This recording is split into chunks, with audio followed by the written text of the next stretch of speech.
In this pre-accessed 3D printed mandibular second molar, I decided to use a 15 safe-sider manually to attempt to negotiate to the apex of all three canals.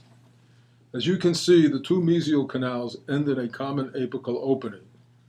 Note how I advanced the reamer using a light watch-winding motion with a small amount of apical pressure. Whenever the coronal view of the pulp appears to be oval, I will lean the instruments into the buccal and lingual extensions to better determine the buccolingual width of the canals. The only exception to this would be the palatal roots of maxillary molars, where I would explore the mesiodistal widths of the canals.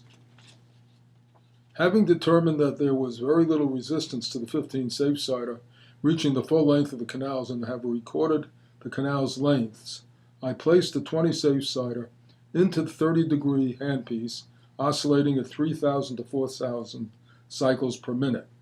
At all times, make sure the canals are well lubricated. In the case of the 3D printed teeth, water is a sufficient irrigant. Note how I use a light pecking motion to attain full length with the instruments in the 30-degree oscillating handpiece. Note how the 20 safe-sider follows the canal space initially widened by the manual use of the 15 safe-sider. Once the full length is attained, I vigorously apply the safe-siders to the buccal and lingual walls of all the canals. Given the wider dimensions of the distal canal, I will work these canal walls more vigorously than the thinner mesial ones. I follow up the instrumentation with irrigation.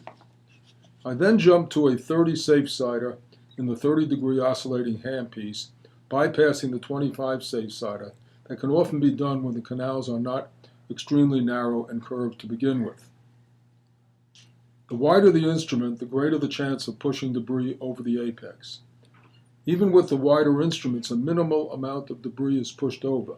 By this time, however, whatever debris is pushed over the apex has already been exposed to sodium hypochlorite that will have reduced any viable bacteria remaining substantially. So little resistance was encountered with the 30 safe-sider that I next jumped to the shaping of the canals with a 40 safe-sider in the 30-degree oscillating handpiece.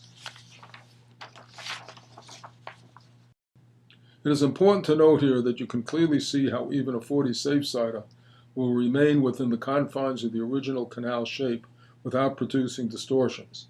This happens because the previous instruments have sequentially refined the pathway, so thicker, less flexible instruments will follow the space accurately.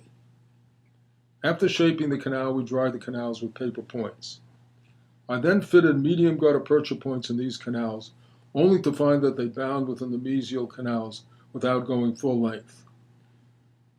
I dropped back a size to a fine medium after making adjustments attained binding points at the correct length. In the distal canal, I was able to fit a medium point with binding at the correct length. I then coated the canals with the Easy Fill epoxy resin cement using the bidirectional spiral 3 millimeters short of the canal lengths.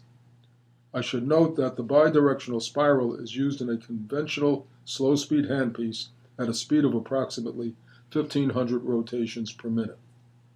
Once the canals are coated with sealer, I placed a generous amount of cement on each of the gutta percha points and placed them into their respective canal spaces.